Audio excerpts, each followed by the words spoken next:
5, 4, 3, 2, 1, 0. All engine running. Liftoff. We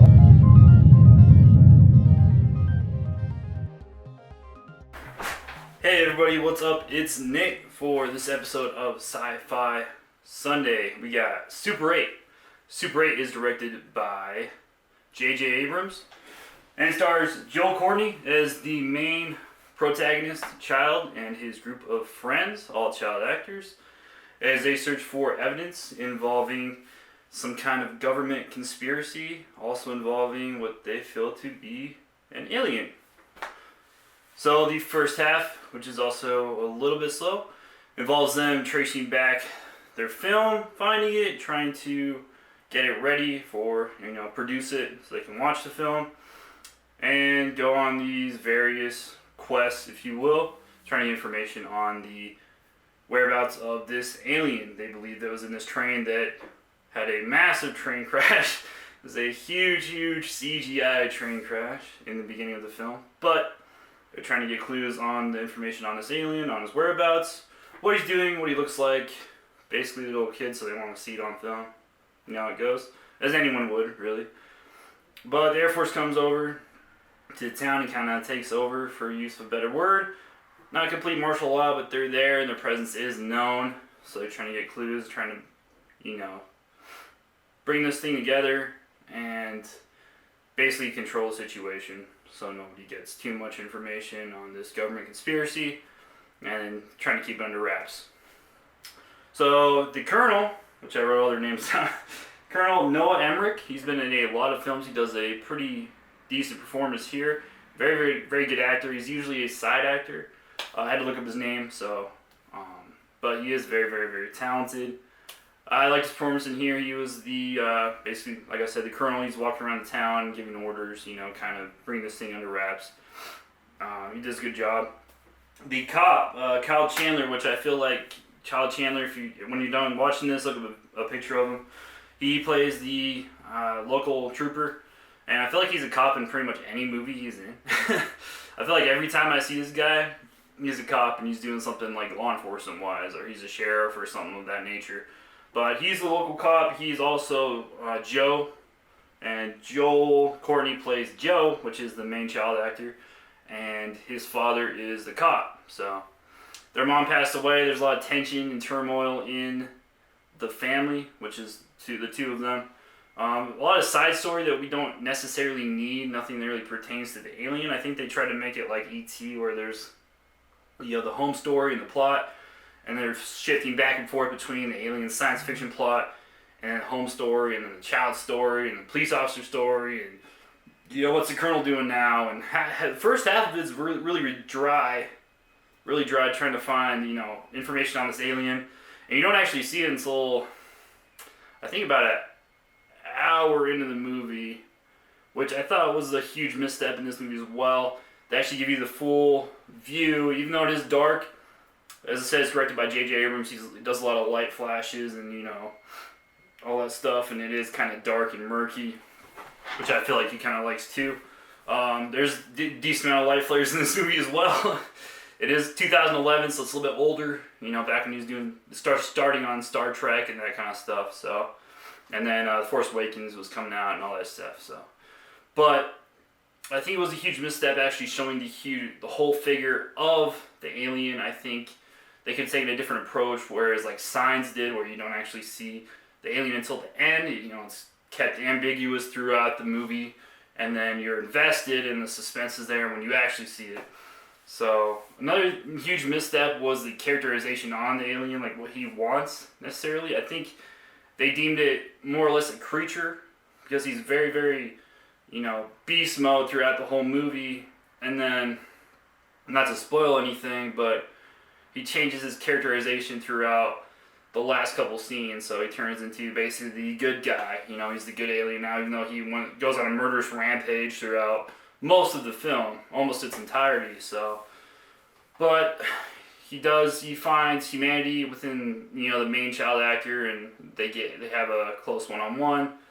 So what have you. It's a pretty basic plot, pretty basic structure. It is produced by Steven Spielberg, so Visual effects honestly weren't that good though. They were pretty underwhelming, I would say. I think they could have done a better job on the visual effects, even though it was 2011.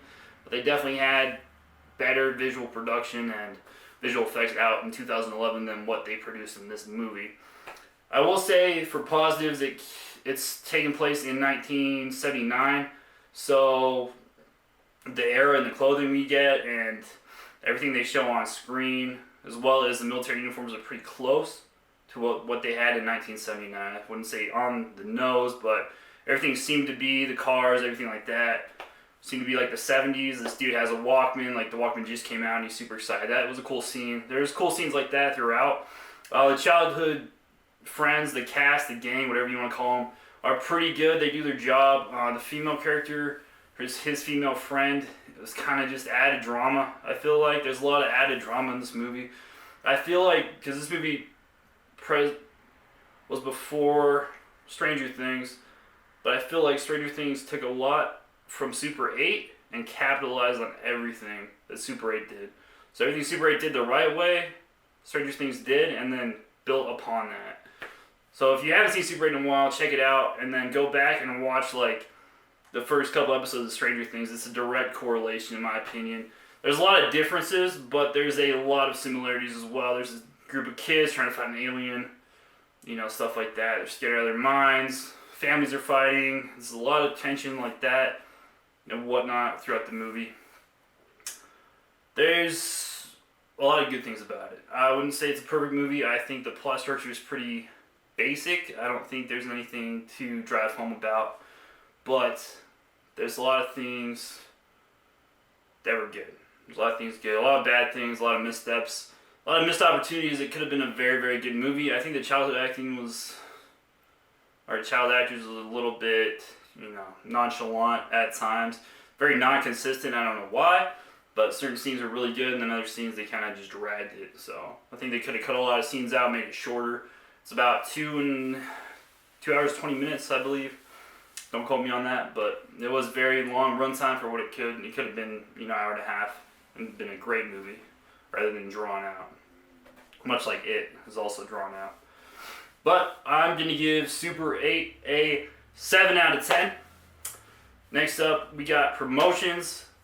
The Degenerate Ziac in his Unruly Adventures has just unlocked the first stretch goal, so everyone that pledged $10 or more gets a free print based on Ziac and his crew. So the next stretch goal will be at $1,000. So if you haven't got a comic yet and you want a fresh copy of the Ziac #1, go check out the Kickstarter link below. Also check out our store if you want prints, if you want commissions, all that stuff is on the link below. Next up, we got charities. I know a lot of you guys are going through hard times with 2020 being crazy as it is.